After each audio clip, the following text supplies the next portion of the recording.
వైకా jewellers వెలలేని Vaibhogam తరుగులేని నమ్మకం. ఇప్పుడు మన కాకినాడలో డిసెంబర్ 5న ఘనంగా ప్రారంభం కాబోతోంది.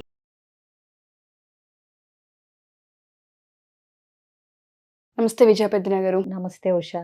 భార్యాభర్తలు ఇద్దరి మధ్య వ్యాపారంలోనైనా, ఫినాన్షియల్స్ అయినా, పిల్లల ఎడ్యుకేషన్లో విషయంలోనైనా, లేదంటే హెల్త్కి సంబంధించిన వాటిలోనైనా ఎక్కడైనా కొంచెం ఇబ్బంది అవుతుంది, లాస్ అయ్యాము, పొరపాటు జరిగింది అన్నప్పుడు బ్లేమ్ కనిపిస్తుందండి. నీ వల్లనే జరిగింది, నువ్వు బాగుండుంటే ఇవి జరిగేది కాదేమో అన్నది ఎక్కువగా మనం వింటూ ఉన్నాం. కొన్ని ఇయర్స్ నుంచి అది మోస్తూ ఉంటారు. ఇద్దరు ఎవరో ఒకరు ఖచ్చితంగా దానికి బలవుతూ ఉంటుంటారు. ప్రాబ్లం ఎక్కడ అనేది చూడడంలో చాలా తక్కువ ఆలోచిస్తూ ఉంటుంటారు. వేరే వాళ్ళ మీద డిపెండ్ అవుతారు. అయితే పేరెంట్స్, ఫ్రెండ్స్ మీద కూడా డిపెండ్ అవుతుంటుంటారు. దీన్ని ఏ విధంగా చూడాలి అంటారు? వాళ్ళ మధ్య ఈ అండర్స్టాండింగ్ ఏ విధంగా క్లియర్ చేయాలి అంటారు? చాలా మంది విషయంలో మనం సర్వసాధారణంగా చూసేదే ఇది. సో అంటే ఏంటంటే, ఎవరికి వాళ్ళు నా వల్ల ఈ తప్పు జరగలేదు, నా వల్ల ఇది ఇలా అవ్వలేదు, నీ వల్ల వేరే వాళ్ళ వల్లే అయింది అని అనుకోపోతే, ఒకటి వీళ్ళకి నిద్ర పట్టదు, ఒకటి వేరే వాళ్ళ మీద తోసైపోతే, రెండు వీళ్ళకి అసలు ప్రాబ్లం ఏంటి, ఇది ఎందుకు వచ్చింది, అసలు బ్లేమ్ చేసే ముందల ఈ సమస్యకి మూల కారణం ఏంటి, రూట్ కాజ్ ఎక్కడి నుంచి వచ్చింది అనేది ఆలోచించాలని తెలియదు. తెలిసి కాదు, తెలీదు. ఎంతసేపు నీ వల్ల అంటే అయిపోద్ది. సో నీ వల్ల అని భర్త అంటాం, నీ వల్లే అని భార్య అంటాం, మరి నువ్వు ఇది చేసావా అని అంటాం, మరి నువ్వు అప్పుడు అది చేయలేదా అంటాం. ఇక వీటి వల్ల గొడవలు పెరిగేయే కానీ నువ్వన్న ఫైనాన్షియల్, పిల్లల ఎడ్యుకేషను, పిల్లల పరిస్థితులు, వీటికి ఇంకా ఇంకా ఇంకా పరిస్థితులు దిగజారటం తప్పితే పరిష్కారం అయితే కనిపించదు. ఇకపోతే నువ్వు అన్నావు తల్లిదండ్రుల సలహాలో, ఫ్రెండ్స్ సలహాలో అడిగినప్పుడు వాళ్ళు సూపర్ఫిషియల్గా వాళ్ళకి తోచింది, వాళ్ళకి కనిపించే దాన్ని బట్టి వాళ్ళకి తోచింది మంచే చెప్తారు, చెప్పామని అనుకుంటారు అట్లీస్ట్. అది స్వీకరించి వీళ్ళు మళ్ళీ ఆ ఉచిత సలహాలు తీసుకుని దాన్ని ఎలా ఇంప్లిమెంట్ చేసి ఇంకా ఎలా గొడవలు పెరిగిపోతాయి అనేది వీళ్ళు సరిగ్గా దాన్ని అర్థం చేసుకోలేకపోతే ఇంకా పెద్ద గొడవలు అవుతాయి. ఇప్పుడు తల్లిదండ్రులు ఉంటారు, అమ్మాయి వాళ్ళ తల్లికి చెప్పిన దాన్ని బట్టి అమ్మాయి ఏదో వాళ్ళ అమ్మ ఏదో చెప్తుంది, అబ్బాయి వాళ్ళ అమ్మకి చెప్పిన దాన్ని బట్టి ఆవిడేదో చెప్తుంది. ఇక్కడ అసలు వీళ్ళ ఒరిజినల్ ప్రాబ్లం ఏంటి, దానికి మూల కారణం ఏంటి, రూట్ కాజ్ ఏంటి, ఎక్కడి నుంచి ఇది స్టార్ట్ అయింది అన్నది ఎవరికి అక్కడ దాకా వెళ్ళాలనే విషయం అర్థం కాదు. నీకు ఒక కథ చెప్తాను. ఒక గ్రామంలో ఎక్కడో ఒక పాతకాలం నీళ్లు తోడుకునే బావిలో కుక్క పడి చచ్చిపోతుంది. చచ్చిపోయి ఆటోమేటిక్గా ఆ నీళ్ళన్నీ తాగటానికి పనికి రాకుండా కంపు కొడతా ఉంటాయి, గబ్బు కొడతా ఉంటాయి. ఇది వెనకటి కథ, అందుకే ఇంకా బావిలోంచి నీళ్లు తోడుకునే లెవెల్ కదా ఇది. సరే, మరి తాగటానికి నీళ్లు కావాలి కదా గ్రామస్తులకి. ఈ లోపల అక్కడ ఒక స్వామీజీ కనిపిస్తే ఆయన్ని అడుగుతారు, ఇట్లా బావిలో నీళ్లు తాగటానికి పనికి రాకుండా పోయినాయి, ఏం చెయ్యాలి అని అడిగితే, ఒక 100 బిందెలు నీళ్లు తోడి అవతల బారబోయింది, ఆ తర్వాత మీకు ఫ్రెష్ ఊట వచ్చి నెమ్మదిగా ఆ కంపు పోతుంది అని చెప్తాడు ఆయన. సరే, వీళ్ళు 100 బిందెలు తోడి పారబోస్తారు, కంపు పోదు. ఇంకో 100 బిందెలు తోడి పారబోస్తారు, కంపు పోదు. మళ్ళా 100 బిందెలు తోడి పారబోస్తారు, నీళ్లల్లో కంపు పోదు. వచ్చి మహానుభావ, మీరు 100 బిందెలు నీళ్లు తోడి పారబోయమన్నారు, మేము 4 రోజులుగా 300 బిందెలు నీళ్లు తోడి పారబోసాము, అయినా కంపు పోలేదు అని అడిగితే ఆయనకు డౌట్ వచ్చి ఆయన ఒక మాట అడుగుతాడు, ఈ నీళ్లు తోడి పారబోసే ముందల అసలు చచ్చిన కుక్కను తీసి బయటపడేశారా అని. చాలాసార్లు మనం కూడా సమస్యకి మూల కారణం ఒకటి ఉంది, దాన్ని తీస్తేనే కదా మనం చేసే వేరే ప్రయత్నాల వల్ల ఫలిస్తుంది అనేది తెలుసుకోకపోవడం. ఇది ఆ చిన్న ఉదాహరణ కోసం ఇది చెప్పాను నేను. నువ్వు ఎన్ని 100 బిందెలు తోడి పారేసినా ఏం ఉపయోగం, చచ్చిన కుక్కను అందులోనే వదిలేసినప్పుడు.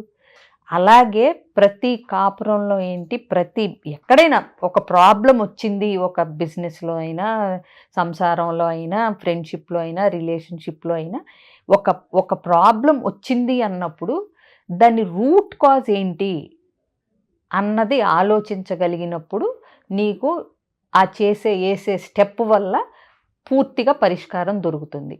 అయితే ఇక్కడ ఇంకో విషయం చెప్పాలి, అందరూ అన్నిసార్లు రూట్ కాజ్ని కనుక్కోగలరా లేదా, ఆ కెపాసిటీ ఉందా లేదా కూడా అనేది చూడగలగాలి. రూట్ కాజ్ కొన్ని విషయాల్లో, ఇదంటే కుక్క విషయమే కాబట్టి ఈజీగా చెప్పచ్చు, బట్ చాలా సమస్యలకి పరిష్కారం వెతకాలి రూట్ కాజ్లు అంటే అది పేరెంట్సో, ఫ్రెండ్సో, తెలిసిన వాళ్ళకంటే కూడా తెలియని వ్యక్తులు బాగా జడ్జిమెంట్ ఇవ్వగలుగుతారు. ఎందుకంటే ఇద్దరిని నాన్ జడ్జిమెంటల్ వ్యూతో చూస్తారు కాబట్టి, ఎస్పెషలీ కౌన్సిలర్స్. అందుకే మేము చుట్టాలు, పంచాయతీలు, పెద్ద మనుషులు వీటన్నిటికంటే ముందు ఇవాళ రేపు అట్లీస్ట్ కౌన్సిలర్స్ దగ్గరికి రమ్మంటున్నాం. ఎందుకంటే మీ చుట్టాలు నీకు సపోర్ట్ చేస్తారు, నా చుట్టాలు నాకు సపోర్ట్ చేస్తారు.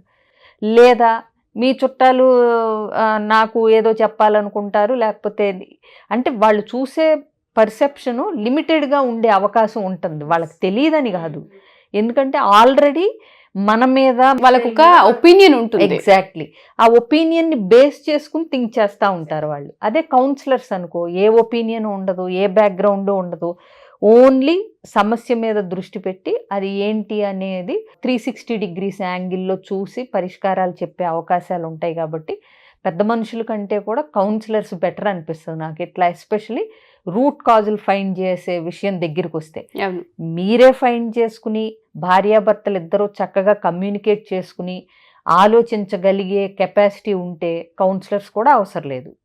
అంటే మన ఇద్దరం ఎందుకు కొట్టుకుంటున్నావు, నువ్వు 100 బిందెలు ఎందుకు దోడుతున్నావు, నేనెందుకు 100 బిందెలు ఎందుకు దోడుతున్నాను, అది తీయాలి కదా మనము, అది కదా అనే ఒక ఆలోచన విచక్షణ ఉండి సామరస్యంతో మనం కొట్టుకోవటం కాదు, కాజ్ని తీసేయాలి అనే విచక్షణ ఉన్న వాళ్ళకైతే కౌన్సిలర్స్తో కూడా పని ఉండదు. మీరు అన్నట్టుగానే చాలా సందర్భాల్లో ఈ మిస్కమ్యూనికేషన్స్ లేదంటే ఏదైనా చిన్న చిన్న పొరపాట్లు, ఫినాన్షియల్ లాస్ చూసినప్పుడు ఒకరి మీదే తోసేసి ఒకరిపైనే బ్లేమ్ చేస్తూ ఒకరినే అంటూ ఉన్నప్పుడు అవతల వాళ్ళకి తెలియకుండానే హోప్లెస్ అయిపోతూ ఉంటారు. ఇప్పుడు స్టూడెంట్స్ చదవలేకపోతున్నాడు ఎందుకు అంటే బాధ్యత లేకుండా తిరగటమా, లేకపోతే అసలు లో కెపాసిటీస్ ఉండటం వల్ల, రూట్ కాజ్ అనేది ఒకటి ఉంటుంది. అట్లాగే ఒక పిల్లవాడు మూడీగా ఉంటున్నాడు, ఏమైంది, రూట్ కాజ్ హార్మోనల్ చేంజెసా, లేకపోతే ఫ్రెండ్స్లో గొడవలా, లేకపోతే ఇంకేదన్నా లవ్ ఫెయిల్యూరా ఏంటి.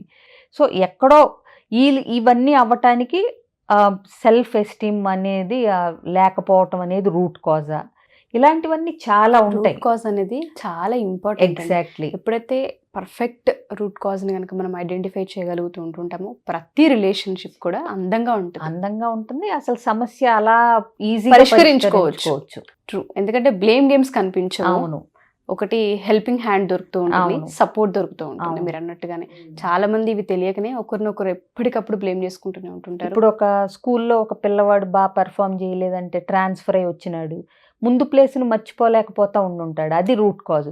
నువ్వు ట్యూషన్ పెట్టించినా లేకపోతే ఎంత ఎంకరేజ్మెంట్ ఇచ్చినా వాడు హ్యాపీగా లేనిదే లోపల నుంచి నీకు చదువు. సో ఇది ట్రాన్స్ఫర్ అవ్వటం అనేది రూట్ కాజ్ అక్కడ, అంటే కొత్త ప్లేస్కి రావటం అనేది. అట్లా మనం అసలు ఏంటి వాళ్ళ రూట్లో ఏం జరుగుతుంది అన్నది తెలుసుకోగలిగినప్పుడు ప్రాబ్లమ్స్కి ఈజీగా సొల్యూషన్ అనుకోవచ్చు. సో ఎవరైనా సరే పిల్లల విషయాల్లో లేదా వైఫ్ అండ్ హస్బెండ్ విషయాలలో కనుక ప్రాబ్లం ఉంది, బ్లేమ్స్ ఎక్కువ చేసుకుంటూ ఉన్నాం, లేదంటే అప్సెట్ అయిపోతూ ఉన్నాం, మూడ్ ఆఫ్ అయిపోతూ ఉంది, సిచ్యుయేషన్ హ్యాండిల్ చేయలేకపోతున్నాం అని చూస్తూ ఉంటుంటారు. అటువంటి వాళ్ళకి రూట్ కాజ్ ఏంటో ఐడెంటిఫై చేయడం కష్టంగా ఉంటుంది. మన కౌన్సిలింగ్ త్రూ హీల్ చేయొచ్చు అంటామా? తప్పకుండా ఉషా, ఇప్పుడే చెప్పాను కదా, నాన్ జడ్జిమెంటల్ పర్సెప్షన్తో రూట్ కాజ్ ఏంటి అని ఆలోచించేందుకు ట్రైన్ చేయబడతాం మేము కౌన్సిలర్స్. అందుకే ఏదన్నా ఇలాంటివి వచ్చినప్పుడు కాన్ఫ్లిక్ట్స్ అది సైకాలజిస్ట్ దగ్గరికి రమ్మనేది అందుకే. సో దట్ ఏంటంటే ఒక ట్రైన్డ్ ఎక్స్పర్ట్ నుంచి వాళ్ళకి ఏం చెయ్యాలి, ఎలా దీన్ని అప్రోచ్ అవ్వాలి అనేది ఒక ప్రాపర్ వేలో ఉంటుంది. అది స్క్రీన్ మీద కనిపిస్తున్న నెంబర్ కాంటాక్ట్ చేస్తే అన్ని డీటెయిల్స్ ఇవ్వబడతాయి. Thank you ma'am, thank you so much.